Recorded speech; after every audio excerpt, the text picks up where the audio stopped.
Hello and welcome to this episode of Talking Trim. I'm Jonathan Skinner and today we are looking at the main interior side panels for the Jaguar XK150 open two-seater Roadster. So what I've done here is laid out all the main side panels for the car in the main cabin area. So this is including anything to do with the dash area, anything behind the seats we haven't really included, nothing in the boot trunk area, etc. This is purely kind of the left and right side panel areas of the car. So just as a very brief overview, we've got the A-post footwell kick panels, we've got the door panels and the surrounding units, the pocket flap but not the actual pocket itself, and the B-post quarter panels behind the doors.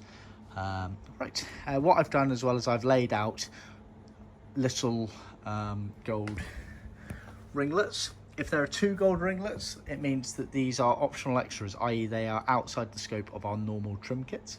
So for example, the door edge material and the rubber Ramsey seal, they are sold separately, they are not included as standard in our trim kits.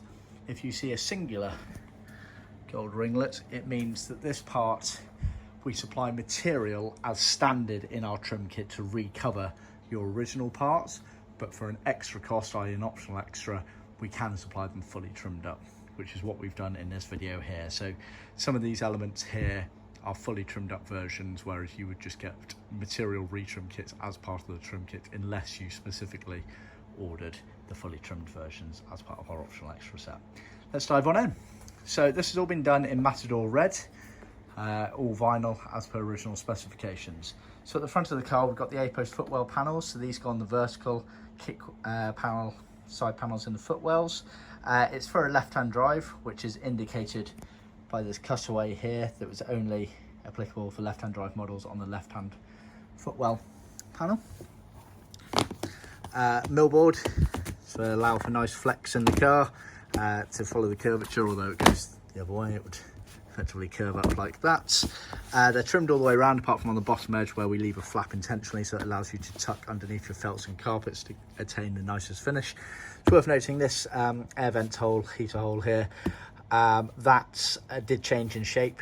So you had ones like this, which is indicated in this book here, but you also had much smaller versions like that. So just let us know at the point of ordering which version you need and we can supply accordingly. So you get a pair of those. Just bear in mind all of these items here, like I say, are supplied as standard in our trim kits apart from where the gold ringlets indicate, but we can sell these items individually, and when I say individually I mean in car sets. So for example the A-post panels are sold as a pair. Moving to the door panel area, I'll start with the main door panels. Now we sell the door panels as a set of 4, so you have the main door panel and the associated pocket flap. Same again, obviously for the other hand there, which I've turned over so you can see the backing material. So they're sold as a set of 4. Now obviously the door panels, if I refer to this book here, you can see were quite unique because the main door panel was sunken back in, then you had the flap that went across the front there, and then the pocket sat inside there. Bear in mind the pocket is not featured in this video, see another video for that reference on that. And then you had these cappings that went around the surround, so you had the rear one here, the front one here, and the top one here, which I'll get to in a second. But yeah, the main door panels sunken back, and then you had this pocket flap further forward here. So that's how we supply them. They're hardboard, cut on our in-house CNC machine. They have all the applicable pilot holes, etc. So this up here is for the, I believe some of the cars have an ashtray bracket in them, so we supply that perforated so that it allows for easy fitment, and there's a bit of extra vinyl there for trimming around that if you do trim that out. You have obviously the door release mechanism here, which again we float over. Easiest thing to do is to trim that in situ. Literally just do a little slit and let the mechanical element come through and trim round accordingly. Then you have the window winder, same principle again, we float over, allows for the best fitment there because you can just pierce a hole where you need it. And then these are the fixing hole, mount holes for the door armrest, which I'll get to in a second. Trimmed all the way around those panels.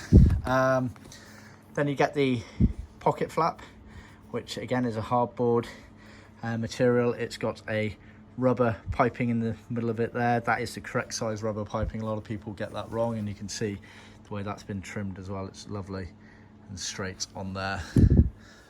So that's kind of how it looks when it's in the car effectively. Obviously there would be a gap bridged there for where the pocket is there. Moving on to the door armrests. Door armrests were a sort of plastic with a chrome surround and then a rubber top trimmed in the same material as the main trim colour. Like I say, this is an optional extra, trimmed up as indicated by the gold ringlet, but we do include material enough to retrim your original units as part of the trim kit, so just bear that in mind. But if you want us to fully trim them up, and we do a lovely job as you can see, then we can do so. So they're the door armrests. Now moving to the door surround kit. Now the door surround kit consists of the front, the door top capping and the rear there.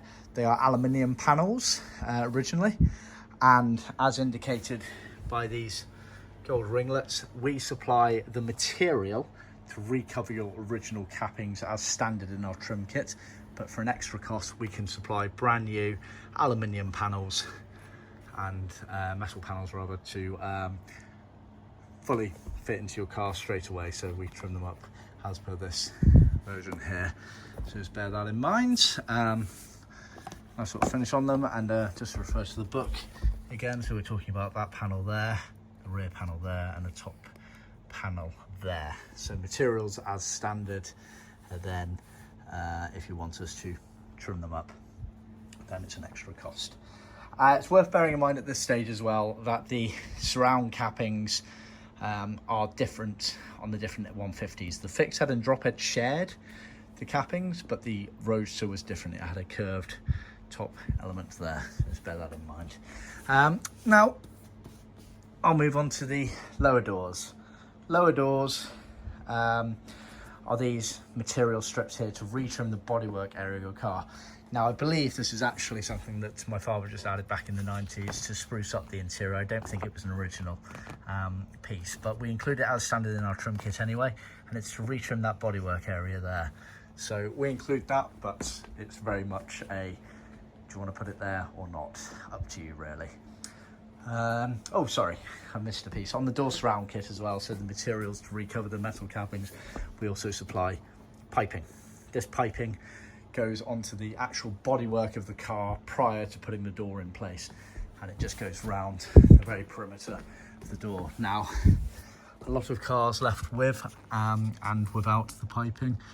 You can just about make it out in this picture there, but I have seen plenty of cars that left without that in place. So again, it's one of those ones that don't necessarily need to put it in place, but there's some photos on our website to help illustrate exactly where that goes. But it's basically almost the first thing that's trimmed to the car prior to any of the other panels going in place.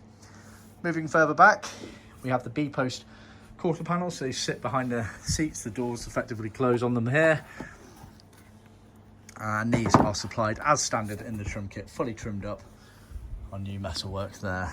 As you can see, we do a very nice job of those, very neat and tidy. We very much hold the opinion that we should make the back of the panels look as neat as possible, even though they're not even seen. It's a mentality thing with us. So yeah, they're included as standard in the trim kit as well. Then finally, you've got effectively the door edging material. So often referred to as draft excluder, Fairflex possibly, snap-on, all sorts of different names, but it's effectively the material that kind of goes around the surround of the door areas and associated side panel areas.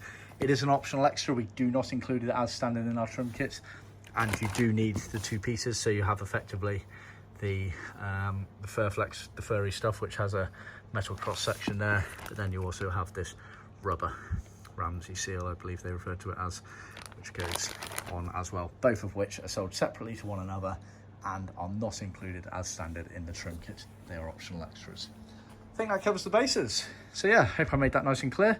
Like I say, pretty much included as standard in the trim kit, apart from a few optional extras and upgrades effectively in terms of retrim kits versus fully trimmed units. So just bear that in mind. Thanks for tuning in. Please remember to like, subscribe and share with other classic car enthusiasts, and be sure to tune in next time, and of course leave any comments below. See ya.